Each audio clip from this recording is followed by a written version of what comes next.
खबरों के अंदर की पूरी खबर, हर खबर की सटीक पड़ताल, आपका भरोसा हमारी जिम्मेदारी। सच, साहस और सरोकार, यही है हमारी पहचान।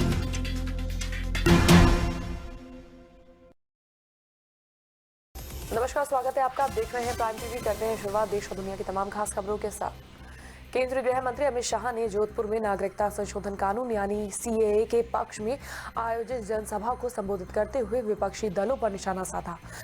यहां उन्होंने साफ कह दिया है कि नए कानून के मुद्दे पर भारतीय जनता पार्टी यानी कि भाजपा एक कदम भी पीछे नहीं हटने वाली है, चाहे कितनी भी भ्रम फैला लिया जाए। शाह ने राहुल गांधी पर तंज कसते हुए कहा कि पहले वे कानून ठीक से पढ़े और इसके बाद इसे लेकर बहस करें, और अगर भाषा समझ नहीं आई तो वो इटली अनुवाद भेजने को तैयार है। अमित शाह ने कहा कि कांग्रेस, ममता दीदी, SP, BSP, Kejriwal and company समेत जितने भी दल इस नए कानून के खिलाफ जनता को भड़का रहे हैं, उन्हें मैं चुनौती देता हूं कि वो ये साबित करके दिखाएं कि इस कानून से किसी अल्पसंख्यक को नुकसान पहुंचेगा। नागरिकता संशोधन कानून एनआरसी और एनपीआर को लेकर मचे बवाल के बीच ही मुख्यमंत्री ममता बनर्जी देश के प्रधानमंत्री नरेंद्र मोदी पर भड़क गई और उनसे ही सवाल करने लगी। सिलीगुड़ी में सीएए के विरोध में अपना वक्तव्य दे रही ममता ने पीएम को लेकर कहा कि प्रधानमंत्री होने के नाते मैं आपकी बहुत इज्जत करती हूं, मगर ये शर्मनाक है कि आप बात बात पर पाकिस्तान की बात करते रहते हैं। क्या आप पाकिस्तान के एम्बेसडर हैं जो लोगों को पाकिस्तान जाने की बात करते रहते हैं? लोग आपसे रोटी और रोजगार की बात करते हैं तो आप उनसे कहते हैं कि पाकिस्तान चले जाइए, हम सभी हिंदुस्तान में रहते हैं। नए सेना प्रमुख जनरल मनोज मुकुंद नरवे ने कहा कि लगभग 250 पाकिस्तानी आतंकवादी नियंत्रण रेखा यानी कि एलओसी के पार तैनात हैं और हर दिन भारतीय सीमा में घुसपैठ का प्रयास कर रहे हैं। उन्होंने ये भी कहा कि नियंत्रण रेखा के पास लगभग 20 से 25 सक्रिय आतंकी लॉन्च पैड हैं और भारत स्थिति की निगरानी कर रहा है। जनरल नरवणे ने कहा कि पाकिस्तान ने बालाकोट में फिर से आतंकी कैंप सक्रिय कर दिए हैं। जनरल नरवणे ने कहा कि ऐसी धारणा है कि आतंकी कैंप मदरसे या कुछ विशाल बुनियादी ढांचे के माध्यम से चलाए जाते हैं। छोटी झोपड़ियों से भी आतंकी शिविर संचालित किए जा रहे हैं। ये शिविर गांवों में घरों से भी चलाए जाते हैं। आगरा के कलेक्ट्रेट परिसर में अखिल भारतीय कुशवाहा महासभा की ओर से देश की पहली महिला शिक्षक सावित्रीबाई फूले को भारत रत्न देने की मांग की गई। इस मांग को लेकर महासभा ने डीएम को पीएम मोदी के नाम का एक ज्ञापन भी सौंपा। कुशवाहा महासभा के राष्ट्रीय महामंत्री कुंवर प्रेमचंद कुशवाहा ने कहा कि काफी समय से ज्योतिबा राव फूले दंपति को भारत रत्न देने की मांग कर रहे हैं, लेकिन अभी तक कोई सुनवाई नहीं हुई। इसी के चलते हम एक बार फिर से ज्ञापन के माध्यम से अपनी मांग को रख रहे हैं। प्रथम महिला शिक्षिका माता सावित्रीबाई फूले जी की 189वीं जन्म जयंती है।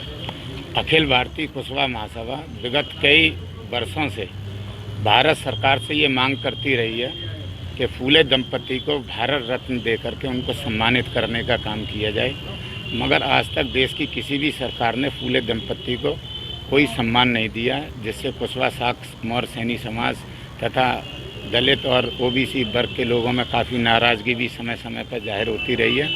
आज हम प्रधानमंत्री जी को संबोधित ज्ञापन डीएम साहब के माध्यम से देने के लिए आए और हमने मांग की है कि भारत सरकार सावित्रीबाई फूले जी को भारत रत्न दे।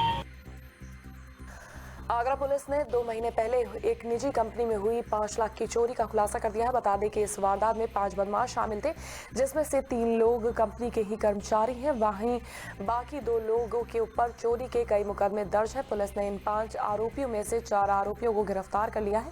पुलिस को इनके पास से 60,000 रुपए और 2 मोबाइल फोन भी बरामद हुए हैं। देखिए, ये मामला थाना बाह क्षेत्र का है। लगभग 2 महीने पहले 29/10 को अक्टूबर को एक चोरी हुई थी डिस्ट्रीब्यूशन कंपनी के ऑफिस में, और वो चोरी काफ़ी बड़ी थी। उसमें लगभग 5 लाख रुपए के आसपास गया था पैसे, और 2 मोबाइल गए थे और कुछ भी सामान गया था उनका डिस्ट्रीब्यूशन वाला जो होता है। इसके लिए हम लोग टीम भी बना रखी थी और देख रहे थे कि कौन कौन हो सकता है। तो इसका खुलासा हो रहा है। इसमें जो निकल के आए हैं उनमें 5 लोग निकल के आए हैं। उसमें से 3 लोग उस कंपनी के ही एम्प्लॉय थे। उन्हीं के द्वारा ये पूरी योजना को बनाया गया था। और फिर इसमें साथ में जो 2 लोग और थे जो साथी किस्म के चोर थे, उनके ऊपर काफ़ी मुकदमे भी हैं। उन्हीं के साथ मिलकर ही चोरी को अंजाम दिया गया था।